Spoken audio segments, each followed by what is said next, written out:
Hello friends, welcome back. Last video la நம்ம HTML na என்ன, CSS na என்ன, website எப்படி வர்க் ஆகுதுன்னு பேசிக்கா புரிஞ்சுக்கிட்டோம்.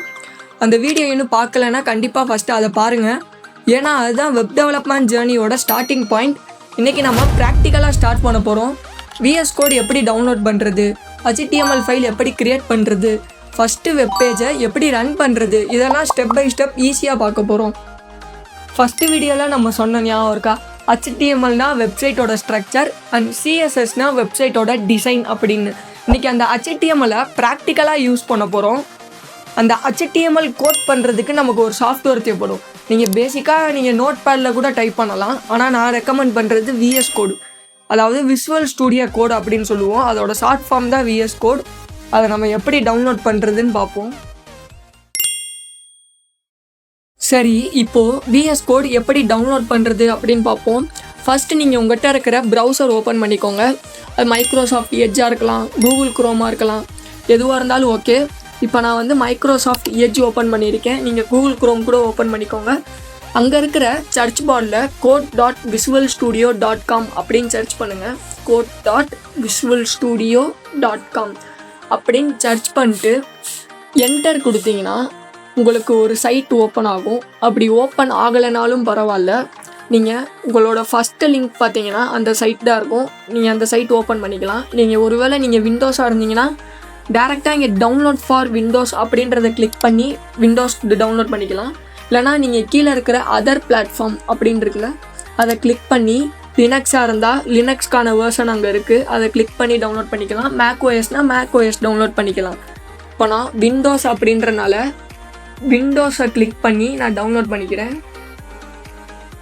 விண்டோஸை கிளிக் பண்ணிங்கன்னா இங்கே டேரெக்ட் டவுன்லோட் லிங்க் அப்படின்னு இருக்கும். அதை கிளிக் பண்ணோடனே உங்களுக்கு டவுன்லோட் ஆக ஸ்டார்ட் ஆயிரும். என்கிட்ட ஆல்ரெடி அது இருக்கிறனால நான் இதை கேன்சல் பண்ணிக்கிறேன். கேன்சல் பண்ணிவிட்டு நீங்கள் உங்களோட ஃபைல் எக்ஸ்ப்ளோரர் ஓப்பன் பண்ணிங்கன்னா இங்கே சைடில் டவுன்லோட்ஸ் அப்படின்னு இருக்குல்ல, அதை கிளிக் பண்ணிங்கன்னா உங்களோட நீங்கள் டவுன்லோட் பண்ணி வச்ச செட்டப் ஃபைல் அங்கே இருக்கும். VS கோட் யூசர் செட்டப் அப்படின்னு இருக்குல்ல, அந்த செட்டப் ஃபைல் அங்கே இருக்கும். அதை கிளிக் பண்ணி அதை ஓப்பன் பண்ணிங்கன்னா உங்களுக்கு செட்டப் ஃபைல் ஓப்பன் ஆகும். அதில் வந்து ஐ அக்செப்ட் த அக்ரிமெண்ட் அப்படின்னு இருக்குல்ல, அதை கிளிக் பண்ணிவிட்டு நெக்ஸ்ட் கொடுங்க. நெக்ஸ்ட் கொடுத்தீங்கன்னா இந்த இடத்துல ஆட் டு பாத் அப்படின்றது டிக் ஆகாமல் இருந்தால் டிக் பண்ணிவிட்டு நெக்ஸ்ட் கொடுங்க. நெக்ஸ்ட் கொடுத்துட்டு இன்ஸ்டால் அப்படின்றத கொடுத்தீங்கன்னா உங்களுக்கு இன்ஸ்டால் ஆயிரும். என்கிட்ட ஆல்ரெடி இருக்கிறனால அதை நான் கேன்சல் பண்ணிக்கிறேன். இன்ஸ்டால் பண்ணிங்கன்னா உங்களுக்கு டேரெக்டாக VS கோட் வந்து ஓப்பன் ஆயிரும். VS கோட் டவுன்லோட் பண்ணிட்டோம். VS கோட் ஓப்பன் பண்ணுறதுக்கு முன்னாடி டெஸ்க்டாப்பில் ஒரு ஃபோல்டர் க்ரியேட் பண்ணிக்கோங்க. ஃபோல்டர் க்ரியேட் பண்ணுறதுக்கு Ctrl+Shift+N ப்ரெஸ் பண்ணிங்கன்னா உங்களுக்கு ஒரு நியூ ஃபோல்டர் க்ரியேட் ஆகும். அந்த ஃபோல்டருக்கு ஒரு நேம் கொடுங்க. நான் அந்த ஃபோல்டருக்கு HTML அப்படின்னு ஒரு நேம் கொடுத்துக்கிறேன். இப்போ உங்களுக்கு அந்த ஃபோல்டர் க்ரியேட் ஆகிருக்கும். இப்போ VS கோட் ஓப்பன் பண்ணிக்கோங்க. VS கோட் ஓப்பன் பண்ணிவிட்டு லெஃப்ட் சைட் கார்னரில் பார்த்தீங்கன்னா ஃபைல் அப்படின்னு ஒரு ஆப்ஷன் இருக்கும். அதை கிளிக் பண்ணி ஓப்பன் பண்ணிங்கன்னா ஓப்பன் ஃபோல்டர் இருக்கும். அதை ப்ரெஸ் பண்ணிங்கன்னா உங்களுக்கு ஃபைல் எக்ஸ்ப்ளோரர் ஓப்பன் ஆகும். ஃபைல் எக்ஸ்ப்ளோரர் ஓப்பன் ஆனதும் லெஃப்ட் சைடில் டெஸ்க்டாப் அப்படின்னு ஒரு ஆப்ஷன் இருக்கும். அதை செலக்ட் பண்ணிவிட்டு நீங்கள் க்ரியேட் பண்ணி வச்ச ஃபோல்டரை செலக்ட் பண்ணிவிட்டு செலக்ட் ஃபோல்டர் கொடுத்துக்கோங்க. செலக்ட் ஃபோல்டர் கொடுத்ததும் நீங்கள் க்ரியேட் பண்ணி வச்ச HTML ஃபோல்டர் அங்கே இருக்கும். அதுக்கு நேராக நியூ ஃபைல் அப்படின்னு ஒரு ஆப்ஷன் இருக்கும். அதை கிளிக் பண்ணிங்கன்னா இப்போ நம்ம HTML ஃபைலுக்கு நேம் கொடுக்கணும். HTML ஃபைலை பொதுவாக index.htmlனு சேவ் பண்ணுவோம். ஏன்னா வெப்சைட் ஓப்பன் ஆகும்போது ப்ரௌசரும் சர்வரும் டிஃபால்ட்டாக index.html ஃபைலை தான் ஃபஸ்ட்டு தேடும். இப்போ உங்களுக்கு ஒரு கொஸ்டின் வரும், ஃபைலோட நேம் இண்டெக்ஸ்னு தான் இருக்கணுமா, இல்லை நீங்கள் உங்கள் நேம் அல்லது நீங்கள் விருப்பப்படுற நேம் கூட வச்சுக்கலாம். இப்போ நான் tbc.html அப்படின்னு சேவ் பண்ணிக்கிறேன். நீங்கள் நேம் என்னன்னாலும் வைக்கலாம், ஆனால் கடைசியில் .html அப்படின்ற எக்ஸ்டென்ஷன் கண்டிப்பாக இருக்கணும். இப்போ நான் ஒரு கோட் டைப் பண்ணுறேன். அதோட லாஜிக் யோசிக்காமல் நீங்களும் அப்படியே டைப் பண்ணி ரன் பண்ணி பாருங்கள். VS கோட் செட்டப் கரெக்டாக இருக்கான்னு செக் பண்ணுவோம். அடுத்து இதெல்லாம் என்னன்னு உங்களுக்கு எக்ஸ்பிளைன் பண்ணுறேன். ஃபர்ஸ்ட் நான் ஒரு லெஸ் தேன் சிம்பிள் போடுறேன். இதை ஓப்பன் ஆங்குலர் ப்ராக்கெட் அப்படின்னு சொல்லுவோம். இதை க்ளோஸ் ஆங்குலர் ப்ராக்கெட் அப்படின்னு சொல்லுவோம். எப்படி ஓப்பன் அண்ட் க்ளோஸ் பராந்திசஸ் இருக்கோ, எப்படி கர்லி பிரேசஸ் இருக்கோ, எப்படி open and close square bracket இருக்கோ, அதே மாதிரி தான் open and close angular bracket இருக்குது. ஃபர்ஸ்ட் ஓப்பன் ஆங்குலர் ப்ராக்கெட் போடுறேன். ஃபஸ்ட்டு பார்த்தீங்களா எக்ஸ்க்ளமேட்டரி மார்க் போட்டு doctype HTML அப்படின்னு வருது.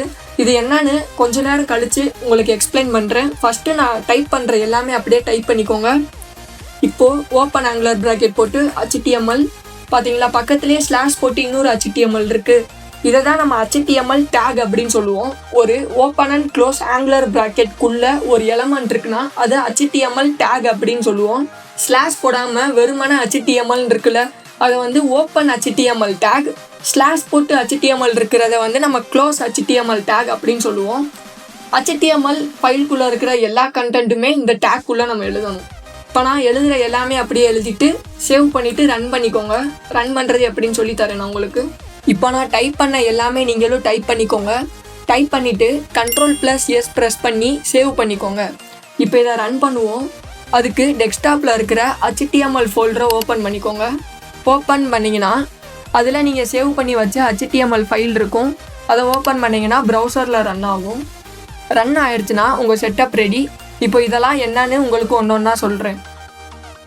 ஃபர்ஸ்ட் இந்த doctype HTML. இந்த லைன் HTML டேக் கிடையாது. இதை நம்ம டாக்குமெண்ட் டைப் டிக்ளரேஷன் அப்படின்னு சொல்லுவோம். இது என்ன பண்ணும்னா ப்ரௌசருக்கு இன்ஃபர்மேஷன் கொடுக்கும். நம்ம ஃபைல் ப்ரௌசரில் தானே ரன் ஆகுது, அந்த ப்ரௌசருக்கு இது HTML5 வெர்ஷனை யூஸ் பண்ணுது அப்படின்னு சொல்லுது. இது கொடுக்கலனா ரன் ஆகாதா அப்படின்னு கேட்டால் ரன் ஆகும். ஆனால் இது HTML5 வெர்ஷனை யூஸ் பண்ணாமல் ஓல்டு வெர்ஷனை யூஸ் பண்ணும். ஓல்டு வெர்ஷன் யூஸ் பண்ணுறனால லேஅவுட் பிரச்சனை வரலாம். அப்போ இந்த லைன் என்ன பண்ணுதுன்னா ப்ரௌசருக்கு இது HTML5 டாக்குமெண்ட்னு இன்ஃபர்மேஷன் கொடுக்குது. நெக்ஸ்ட் இந்த HTML டேக். இந்த டேக் தான் HTML டாக்குமெண்ட்டோட ரூட் எலமெண்ட். HTML டாக்குமெண்ட் இந்த HTML ஓப்பன் டேக்கில் ஸ்டார்ட் ஆகி இந்த க்ளோஸ் HTML டேக்கில் எண்ட் ஆகும். நம்ம கொடுக்குற எல்லா டேக்குமே இந்த HTML டேக்குள்ளே தான் நம்ம கொடுப்போம். இப்போது இந்த எட் டேக் வெப்பேஜுக்கு தேவையான இன்ஃபர்மேஷன் வைக்கிற செக்ஷன். இது ப்ரௌசருக்கு இன்ஃபர்மேஷன் கொடுக்கும், பேஜில் டேரெக்டாக டிஸ்பிளே ஆகாது. இதில் நம்ம டைட்டில் கொடுப்போம். ஃப்யூச்சரில் HTML அண்டு CSS லிங்க் பண்ண இந்த எட் செக்ஷனை தான் நம்ம யூஸ் பண்ணுவோம். இந்த டைட்டில் டேக் வெப்பேஜோட டைட்டில் செட் பண்ண யூஸ் பண்ணுவோம். இது ப்ரௌசர் டேப்பில் டிஸ்பிளே ஆகும்.